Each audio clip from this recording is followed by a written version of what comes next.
মুক্তিযুদ্ধ মন্ত্রণালয়ের শেখ হাসিনার বান্ধবী এখনো কি করে সচিব হিসেবে যে ব্যক্তিটি 26,000 ভুয়া মুক্তিযোদ্ধাকে ভাতা দিয়ে আওয়ামী লীগের ক্যাডারদেরকে মুক্তিযোদ্ধা বানিয়েছে, সেই সচিব এখনো কেন বহাল তবিয়তে আছে? জনগণ আপনার কাছে প্রশ্ন রাখতে চায় সব বিনয়।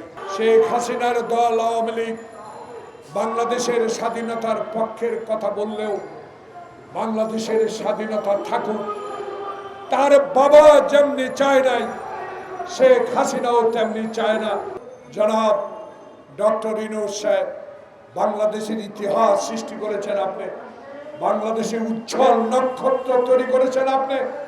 সেই নেতাকে আপনি লিফটের মাধ্যমে উঠতে দেন নাই, শেখ হাসিনা 14 তলায় পায়ে হেঁটে আপনি উঠেছেন।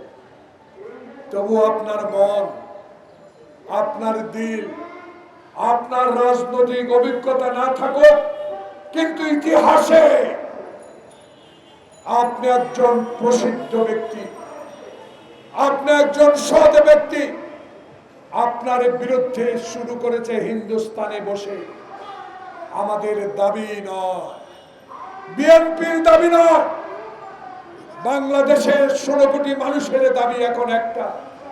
2013 সালে শেখ হাসিনা যে বন্দি মুক্তি, বন্দি বিনিময় চুক্তি করেছে, তার আওতায় এক করে এই মুহূর্তে শেখ হাসিনাকে বাংলাদেশের বিচারের আওতায় আনতে হবে।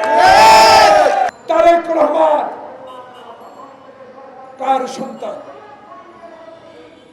শহীদ প্রেসিডেন্ট জিয়াউর রহমানের সন্তান।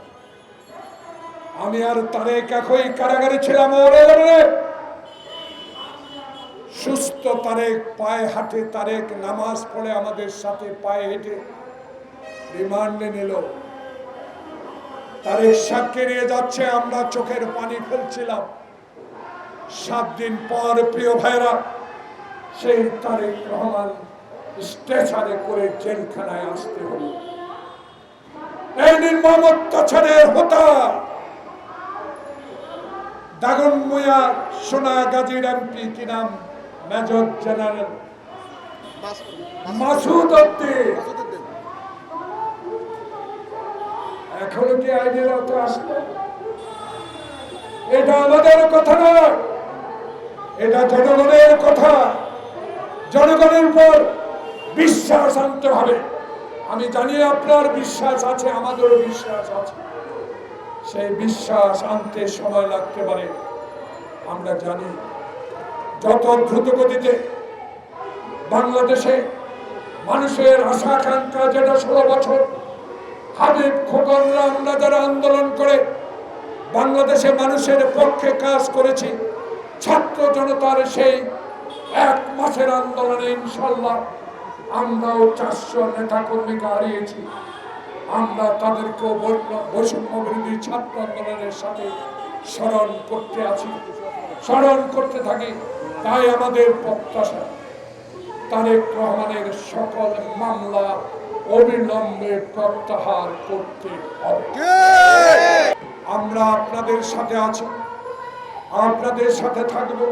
তবে যে বিষয়গুলো সংসদে সমাধান হওয়ার দরকার, সেই বিষয়গুলো জনপ্রতিনিধির হাতে ছেড়ে দেওয়া উচিত। অবিলম্বে আমার নেতা মির্জা ফখরুল ইসলাম আলমগীর বলেছে,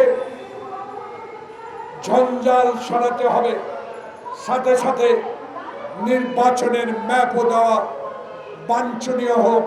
কারণ মানুষ যাতে 111-এ ওই চোর মঈন ফখরুদ্দিনের মতো না হয়।